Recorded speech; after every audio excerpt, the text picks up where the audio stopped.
Russian അതിർത്തിയിൽ Ukraine സൈന്യത്തിന്റെ വെടിവെപ്പിൽ ഗുരുതരമായി പരിക്കേറ്റ് ചികിത്സയിൽ തുടരുന്ന വടക്കാഞ്ചേരി സ്വദേശി ജെയിന്റെ ദൃശ്യങ്ങൾ പുറത്ത്.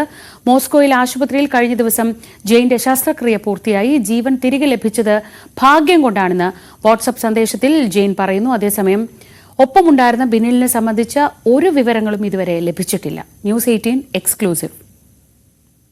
തൃശൂർ വടക്കാഞ്ചേരി സ്വദേശി ജെയിൻ, കുട്ടനല്ലൂർ സ്വദേശി ബിനിൽ ടിബി എന്നിവർക്കാണ് റഷ്യൻ അതിർത്തിയിൽ ഉക്രൈൻ സൈന്യം കഴിഞ്ഞ ദിവസം നടത്തിയ ആക്രമണത്തിൽ ഗുരുതരമായി പരിക്കേറ്റത്.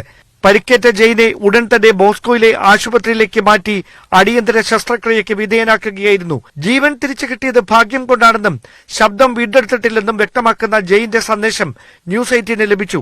അതേസമയം ജെയിന്റെ ഒപ്പമുണ്ടായിരുന്ന ബിനിൽ ടിബിയെ സംബന്ധിച്ച് ഇപ്പോഴും സൂചനകളൊന്നും ലഭിച്ചിട്ടില്ല. ഇരുവരും അടുത്ത ബന്ധുക്കളാണ്. ഉയർന്ന ശമ്പളത്തിൽ ക്യാന്റീൻ ജോലിക്കെന്ന പേരിലാണ് സുഹൃത്തു മുഖേന ഇവർ റഷ്യയിലെത്തിയത്. കരാറിൽ ഒപ്പുവെച്ചതിന് പിന്നാലെയാണ് സേവനം കൂലിപ്പട്ടാളത്തിലാണെന്ന് യുവാക്കൾ തിരിച്ചറിഞ്ഞത്. വിദേശകാര്യ മന്ത്രാലയത്തിന്റെ ഇടപെടലിൽ ഇവരെ തിരിച്ചെത്തിക്കുന്നതിനുള്ള ശ്രമങ്ങൾ പുരോഗമിക്കവെയാണ് കഴിഞ്ഞ ദിവസം ഉക്രൈൻ സൈന്യത്തിന്റെ അപ്രതീക്ഷിതമായ ആക്രമണം ഉണ്ടായത്. ബിനിലിനെ കുറിച്ച് ഒപ്പമുണ്ടായിരുന്നവർക്കും കുടുംബാംഗങ്ങൾക്കും ഇതുവരെ സൂചനകളൊന്നും ലഭിച്ചിട്ടില്ല.